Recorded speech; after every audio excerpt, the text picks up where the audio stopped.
ఇష్టం లేకుండా తాళి కట్టావని ఏడ్చే రకం కాదు నేను. జుట్టు పట్టుకొని ప్రేమలోకి ఈడ్చే రకం. ముసలోడువై చచ్చేంత వరకు ప్రేమించు.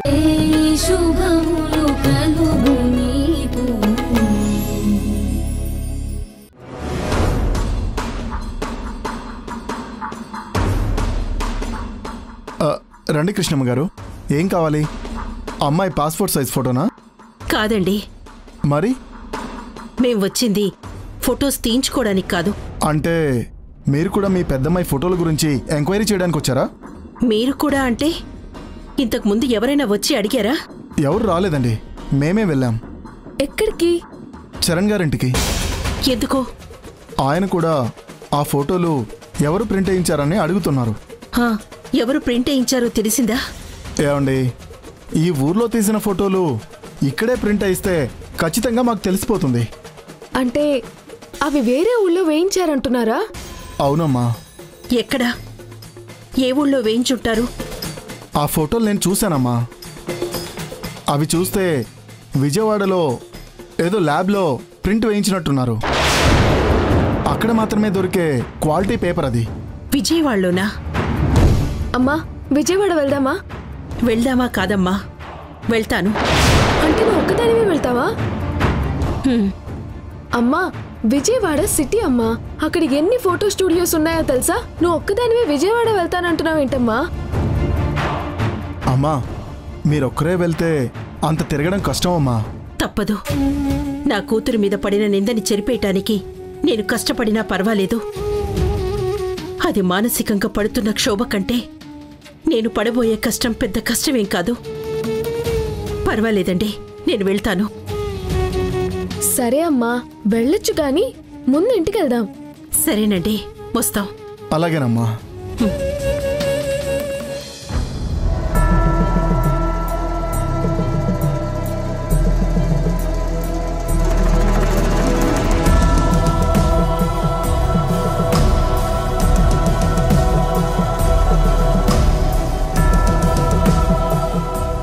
ఏంటి వచ్చేసావు? అంతా క్లీన్ చేసావా? అయిపోయింది. అయితే నీళ్ళ పైపు తీసుకుని పైకెక్కు. మోటార్ ఆన్ చేస్తారు, మొత్తం అంతా శుభ్రంగా కడిగాయి. నేను చేయను. చేయనంటావేంటి? నువ్వు కాక ఇంకెవరు చేస్తారు? మీకు ఎవరు నచ్చితే వాళ్ళతో చేయించుకోండి. ఎవరితోనే ఎందుకు చేయిస్తాం? నువ్వే చేస్తావు. పనివాడిగా ఉంటూ నేను అది చెయ్యను ఇది చెయ్యను అంటే కుదరదు. నేను మీ పనివాడిని కాదు పంతులు గారు. ఇప్పుడు టైము 9:30. సరిగ్గా నెల క్రితం ఇదే టైంకి మీరంతా కలిసి నాకు శిక్ష వేశారు. అది ఈరోజు 9:30తో అయిపోయింది. సో నేనిప్పుడు ఈ గుళ్ళో పనులు చేసేవాడిని కాదు. ఇక్కడ పనులు చేయాల్సిన అవసరం నాకు లేదు. I'm a free bird.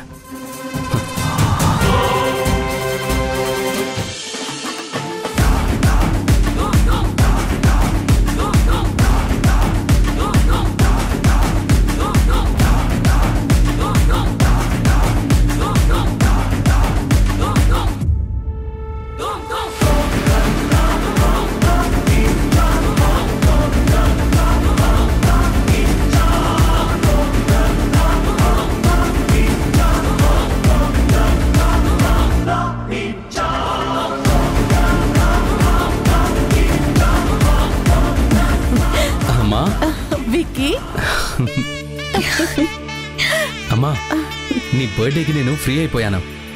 Wish you a very very happy birthday. Thank you Vicky. పదమ్మా, నీ పేరు మీద అమ్మవారికి పూజ చేద్దాం.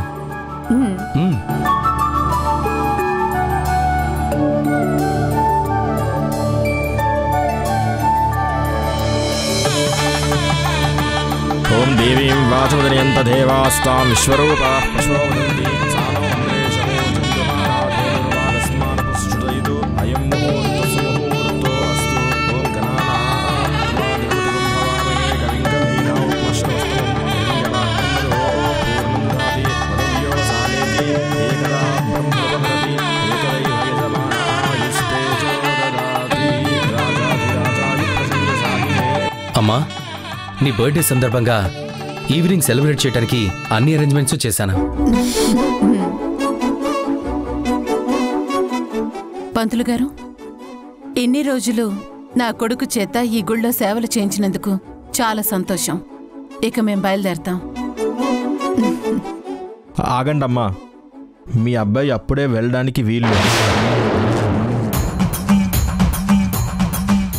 అదేంటండి, ఎందుకు వెళ్ళలేదు? వాడికి 1 నెల రోజుల శిక్ష వేశారు కదా. ఆ 1 నెల రోజులు వాడు ఖచ్చితంగా గుళ్ళో సేవ చేశాడు. ఇంకేంటి? గుడిలో ఇలాంటి శిక్షలు పడ్డవారు వాళ్ళ టైం పూర్తయ్యాక విధిగా పూర్తి చేయాల్సిన పనులు కొన్నున్నాయి. అవి పూర్తి చేస్తే గాని అతను గుడి నుంచి వెళ్ళడానికి వీల్లేదు. అలాంటివి ఉన్నాయని ముందే చెప్పరా మీరు? చెప్పినా చెప్పకపోయినా ఆ పద్ధతులు పూర్తి చేసి తీరాలమ్మా. అది ఇక్కడ కట్టుబాటు. మీ కట్టుబాట్లతో నాకేంటి పని? వికీ, సరే అవేంటి పంతులు గారు? ఆలయ పెద్ద వస్తున్నారు. ఆయన వచ్చి చెప్తారు ఏం చెయ్యాలి అని. అంటే ఆయన వచ్చే వరకు మేము వెయిట్ చేయాలా? వికీ, ఇన్ని రోజులు వెయిట్ చేశాం, ఇంకాసేపు వెయిట్ చేయలేమా? అంత కోపం ఎందుకు? కాసేపు ఉందాం. అదేంటో చూసే వెళ్దాం.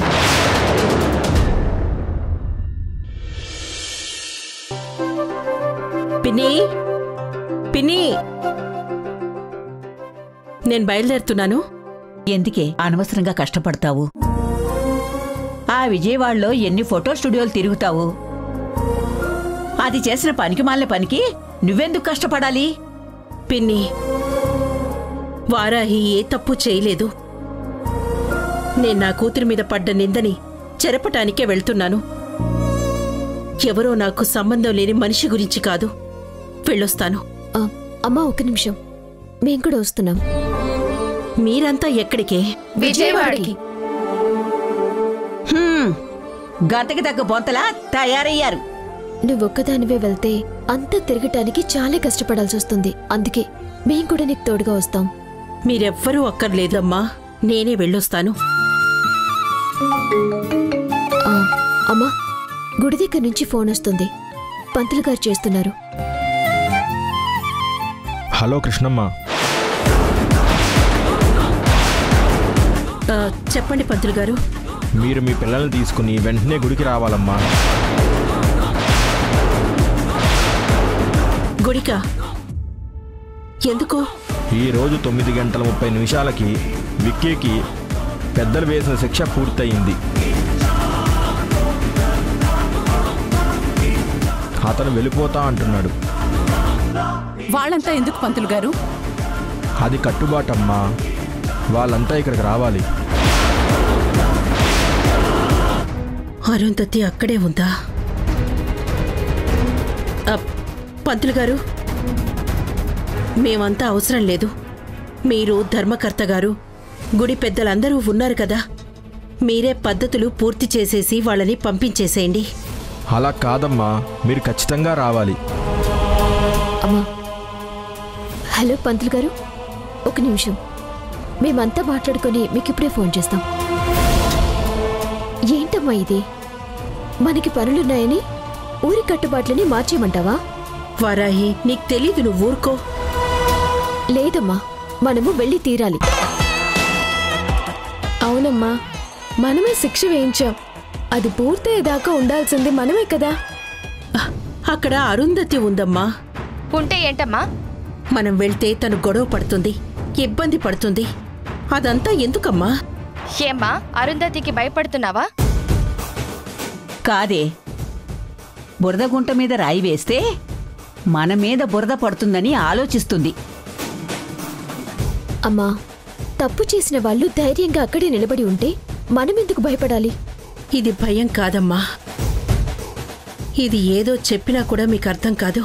నా మీద ఆల్రెడీ బురద చల్లింది. వాళ్ళేమో నన్న అనుమానం మనకు ఉంది.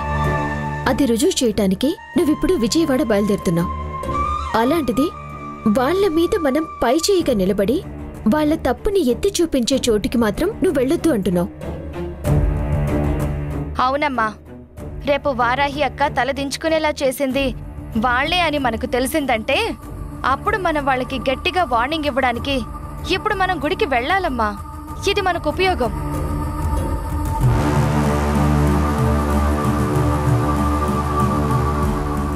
నెగటివ్ కామెంట్స్ చేసే వాళ్ళకి క్షమించి వదిలేయడం వల్ల మనకే ఇంకా బ్యాడ్ పబ్లిసిటీ అవుతుందమ్మా.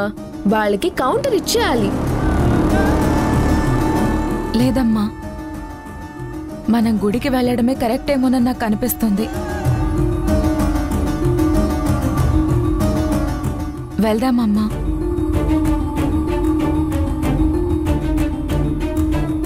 సరే, వెళ్దాం.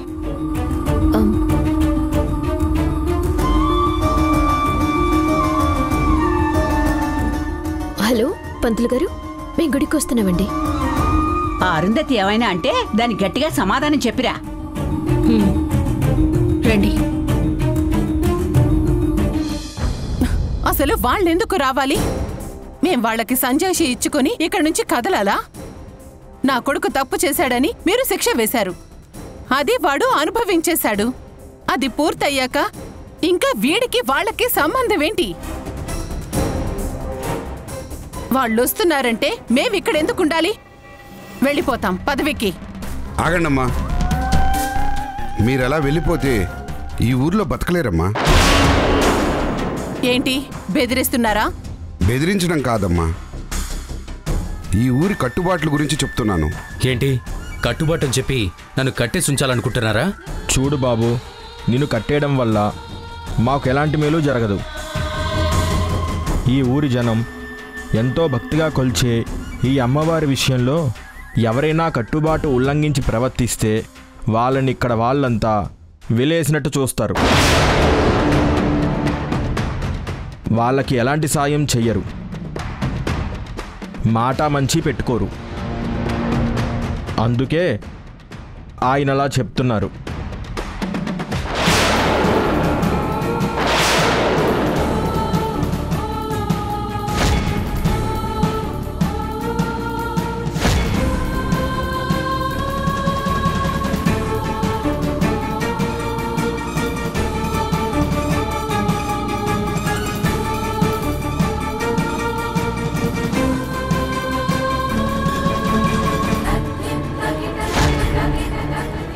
వచ్చారుగా, ఇప్పుడు చెప్పండి మీ పద్ధతులు.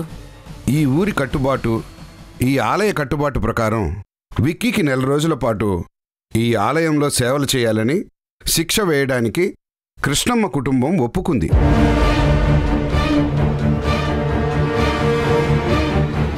ఇప్పుడు ఆ శిక్షాకాలం పూర్తయింది కాబట్టి విక్కీని ఆ శిక్ష నుంచి విడుదల చేస్తున్నట్టుగా ఆ కుటుంబమే చెప్పాలి.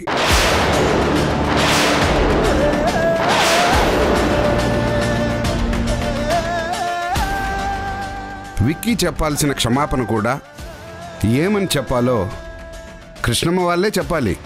ఆల్రెడీ శిక్ష వేశాక మళ్ళీ క్షమాపణలు చెప్పడం ఏంటి? ఏమండి పెద్దలు, ఏమనుకుంటున్నారు అసలు మీరు? మేం ఇక్కడి వాళ్ళం కాదని మీకు నచ్చినట్టుగా మాతో ఆటలాడుకోవచ్చు అనుకుంటున్నారా? అమ్మా, ఇదంతా ఈ వారాహి వాళ్ళు కావాలనే చేస్తున్నట్టున్నారు. ఈ ఊళ్ళో వీళ్లకున్న మంచి పేరుని అడ్డం పెట్టుకుని మన మీద ఇలా ప్లాన్ చేసినట్టు అనిపిస్తుంది. మీ మంచి వాళ్లతో మంచిగా ఉంటాం, అలాగని చెడ్డ వాళ్లతో చెడుగా ఉండాలనుకోము. ఎందుకంటే బురదని బురదతోనే కడుక్కోలేం కదా. వారాహి, మాటలు మంచిగా రానివ్వు. నోటికి ఎంతొస్తే అంత మాట్లాడితే ఊరుకోను. మాట్లాడుతుందమ్మా, ఎందుకు మాట్లాడదు? తను చేసే పనులన్నీ చాలా గొప్ప పనులైనట్టు ఎదుటి వాళ్ళకు చెప్తుంది. తన గురించి బయట జనం ఎంత బ్యాడ్గా మాట్లాడుకున్నా అవేవి పట్టించుకోకుండా సిగ్గు లేకుండా మాట్లాడుతుంది. రేఖ, ఇది గుడి అని మర్చిపోకు. నువ్వు ఆడపిల్లవనే మర్చిపోకు. అరుంధతి, మాటలు అదుపులో పెట్టుకోమని నా కూతురికి చెప్పడం కాదు, ముందు నీ కూతురికి నేర్పించు. నా కూతురికి మంచి చెళ్ళు బాగానే తెలుసు. అందుకే గీత దాటిన తిరుగుళ్ళు తిరగరు నా పిల్లలు. మా అమ్మ తోటి దానివి, మాటలు జారకు, మర్యాద పోగొట్టుకోకు. హే కళ్యాణి, మా అమ్మని బెదిరిస్తావా? నీకెంత ధైర్యం? నోటికేదొస్తే అది మాట్లాడితే మీ అమ్మనేంటి, మీ అమ్మమ్మనైనా ఇలాగే అంటాం. హే ఛీ, నువ్వు మాట్లాడుకో. మా షాప్లోకి వచ్చి మా మీదే దొంగతనంగా వీడియో చేసిన దొంగ బుద్ధి నీది. అబ్బో, దొంగ బుద్ధి గురించి మీరే చెప్పాలి మరి.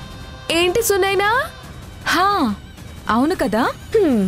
ఏం రేఖ, దొంగ బుద్ధికి పేటెంట్ రైట్స్ మీవే కదా? మీ అన్నయ్యగా ముందు మొదలు పెట్టాడు. మా బిజినెస్ దెబ్బతీయాలని ప్లాన్ చేసి మా దగ్గర పచ్చి అబద్ధాలు చెప్పి పనిలో చేరి హవ్వా అమ్మవారి చీరకే అగ్గి పెట్టాడు. అందుకే కదా ఇప్పుడు శిక్ష అనుభవించి మళ్ళీ మన ముందు ఇలా నిలబడ్డాడు. హే పిరికిరాణి, నువ్వు కూడా మాట్లాడేస్తున్నావా? పక్కన నీ వాళ్ళున్నారని ధైర్యమా? జాగ్రత్త, ఒంటరిగా ఉన్నప్పుడు మళ్ళీ ఇంకొక స్ట్రోక్ తగిలిందనుకో. అదంతా ఈజీ కాదు. ఒక్కసారి చెయ్యగలిగారు కదా అని మాటి మాటికి చెయ్యలేరు. మొన్నంటే మేము అలర్ట్గా లేము. ప్రమాదం ఎట్నుంచి వచ్చిందో అర్థం కాలేదు. ఈసారి మాత్రం ఏ ప్రాబ్లం వచ్చినా త్వరలోనే నేను పోలీస్ అయిపోతాను. అప్పుడు చూసుకుంటా ఒక్కొక్కళ్ళ సంగతి. నీకంత సీన్ లేదు. రేఖ, వీళ్లతో మనకి మాటలేంటి? వీళ్ళెక్కడా మనమెక్కడా? మన స్థాయి ఏంటి, వీళ్ల స్థాయి ఏంటి? మన ఆస్తిలో మన ఐశ్వర్యంలో వీళ్ళొక మూలకు కూడా రారు. మనిషి స్థాయిని నిర్ణయించేది ఆస్తి కాదు. ఆస్తి అంటే ఐశ్వర్యము కాదు, గుణం. మీ దగ్గర కోట్ల రూపాయల ఆస్తి ఉండొచ్చు, కానీ అందులో ఒక్క రూపాయి విలువ చేసే గుణం మాత్రం లేదు. అమ్మా, మనం వీళ్ళకి అందరంత ఎత్తులో ఉన్నామని వీళ్ళకి కుళ్ళు. అందుకే మనల్ని కూడా వీళ్ళ లెవెల్కి దించేయాలని ఇలా చీప్ ట్రిక్స్ ప్లే చేస్తున్నారు. అవునవును, తాడి చెట్టులా చాలా ఎత్తుకెదిగారు. ఏం ఉపయోగం? దానివల్ల ఒక్కరికి కూడా నీడ దొరకదు. మీరు మాత్రం పెద్ద నీడనిచ్చే చెట్ల. అందుకే పాపం ఒకడికి ఆశ్రయం ఇచ్చింది ఈ చెట్టు. ఏది ఎందుకు జరిగిందో, ఎలా జరిగిందో త్వరలోనే తెలుసుకుంటాను. నా కూతురు మీద నిందలు వేయటానికి చేసిన పనులన్నీ బయట పెడతాను.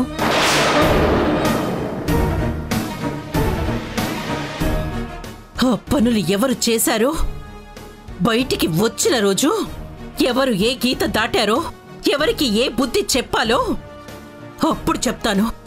కృష్ణ తులసి, ఇంకా మాటలు అనవసరం. నా కొడుకు ఏం చేయాలో చెప్పు, చేసి వెళ్ళిపోతాం. ఇప్పుడు చెప్పాల్సింది నేను కాదు, నా పెద్ద కూతురు వారాహి. వారాహి, నువ్వు చెప్పు.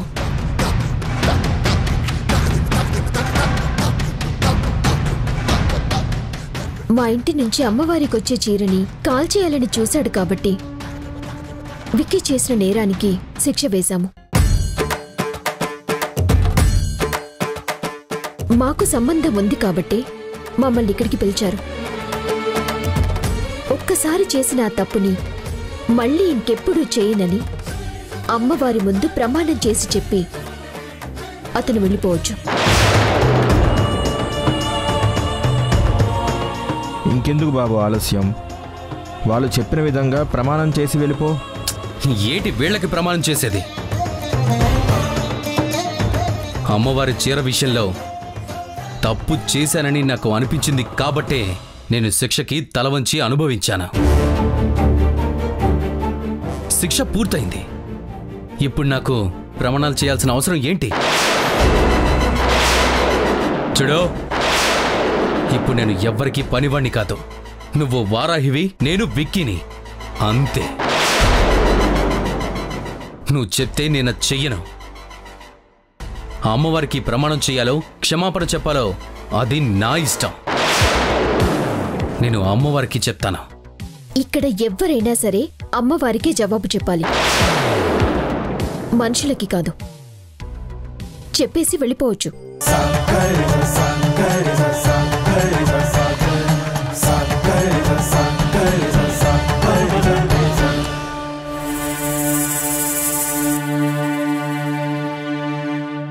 ఈ బర్త్డేకి చాలా గ్రాండ్ ఏర్పాట్లు చేస్తున్నామమ్మా. ఇప్పుడు ఇవన్నీ ఎందుకు నాన్నా? ఒప్పుకో అమ్మా.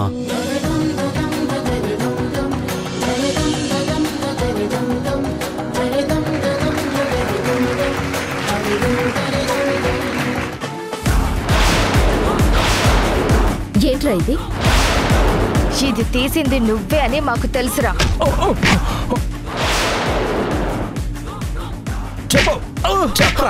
చెప్తాను. ఇప్పుడు చెప్పరా, అసలేం జరిగింది? ఇదంతా ఎవరు చెప్పించారా? నాకు అరుంధతి గారు అబ్బాయి విక్కీ చెప్పాడు.